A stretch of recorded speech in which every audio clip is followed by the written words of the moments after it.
Looks like it's gonna be another Harlem storm. Harlem? Yeah. Said you did it, but have you ever lived it? Say you could take a punch, but can you give it? Can you see shit and mind your business? Bullets flying, oh, that's how you living? See shit without snitching? Forget what you seen like old pictures? Can you take pain and not yell? Get your own shit in your own scale? Hey, Harlem Storm back again. Prison stories from a female point of view. It ain't all good, and it damn sure ain't all easy.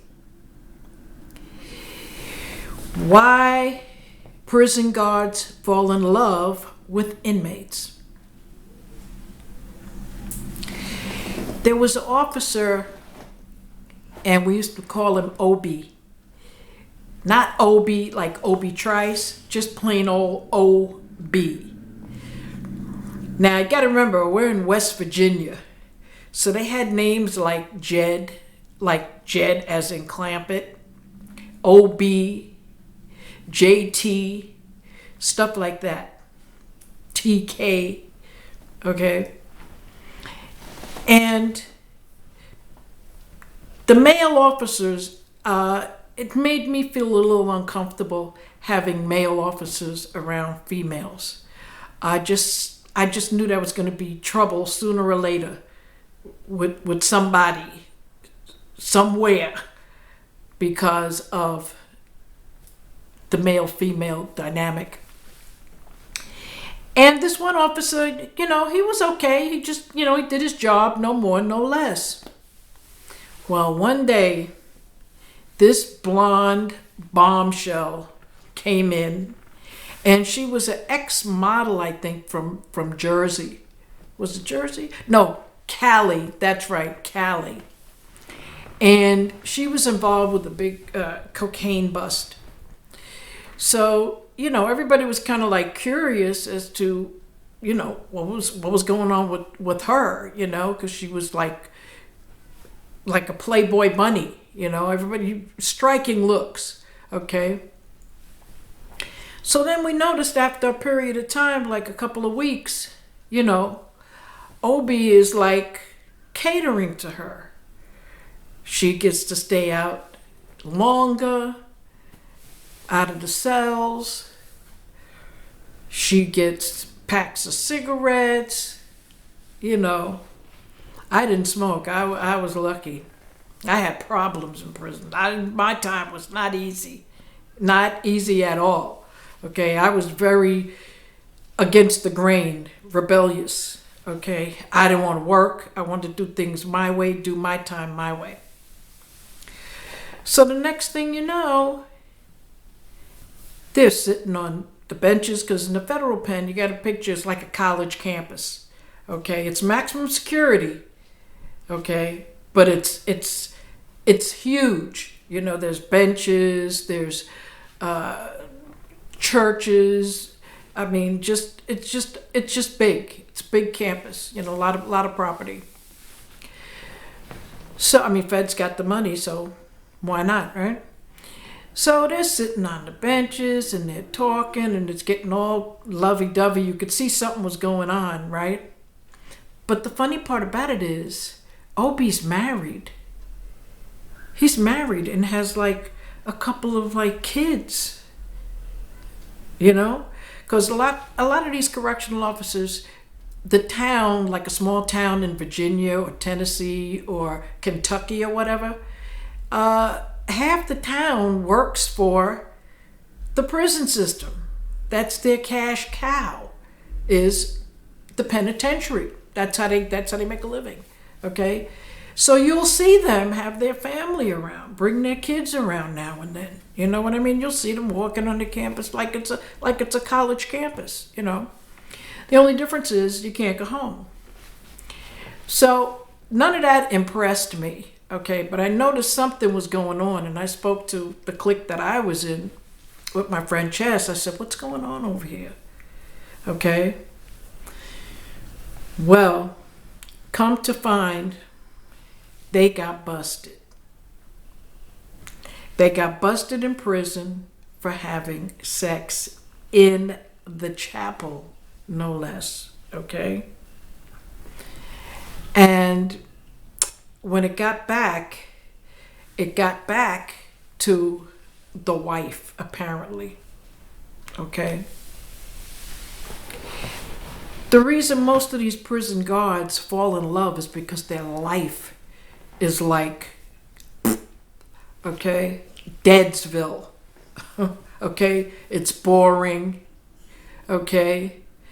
The kids are like, a pain in the neck, okay?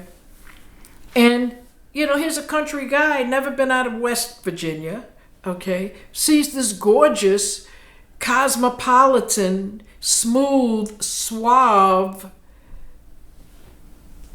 chick with all this sauce. He's like, ga, ga, ga, ga. His eyeballs are popping out of his head. You know what I mean? And she's giving him the time of day. Oh, that's all he needed. He was on cloud 9, okay? Well, come to find, he got sued. She was not only pretty, she was smart. He lost his job. His wife divorced him, okay? And he got sued. She sued the BOP, Bureau of Prisons. She sued him personally, okay? Which, when he got fired, that was the end of his pension and everything like that, And I think the reason they fall in love mostly is because their life is just boring. It's just boring. West Virginia, of all places. I mean, they still bust people for stills in them places up there. In the mountains, there's hillbillies. They're not Southerners. They're hillbillies. I'm from New York. I don't even know what a hillbilly is. I know what a Southerner is, but I didn't know what a hillbilly was, In a way, I felt sorry for the poor schmuck. You know what I mean? Because she played him, she played him like a 12-piece orchestra. She played him till the strings broke, till the wheels fell off, till the notes were off key.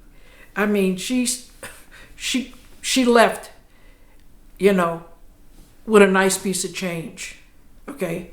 And she got her sentence reduced. Why? Because that's not allowed in prison. That's not allowed in federal prison or state prison. She only had a couple of years, like 3-4 years anyway. That's light time. You could do that standing on your head. Okay? And he felt pretty hard for her. He was actually in love with her because he had to be in love. He put his marriage on the line.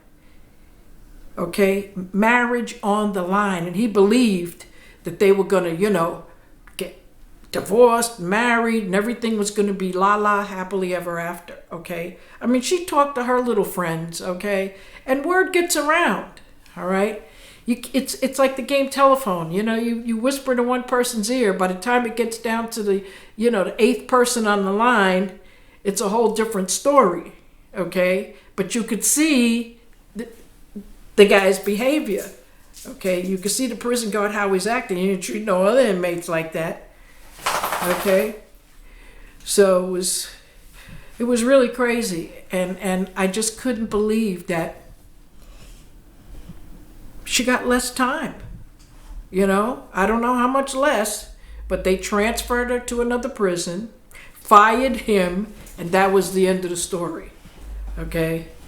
That was it, because it was a big embarrassment to the penitentiary. And the warden at that time, she was a real piece of work. Okay? Her first words to me and a group of us when we first came in, landed in West Virginia, tired, hungry, confused, fed up. The first thing she said was, "Rehabilitation is a crock of shit." I said, oh boy, this is not going to be easy at all. This is Harlem Storm. It ain't all good, and it damn sure ain't all easy. Peace till next time when I tell you another story. But this one, it's a little bit bloody. So be prepared. Wear your raincoats. Peace till next time. This is Harlem Storm.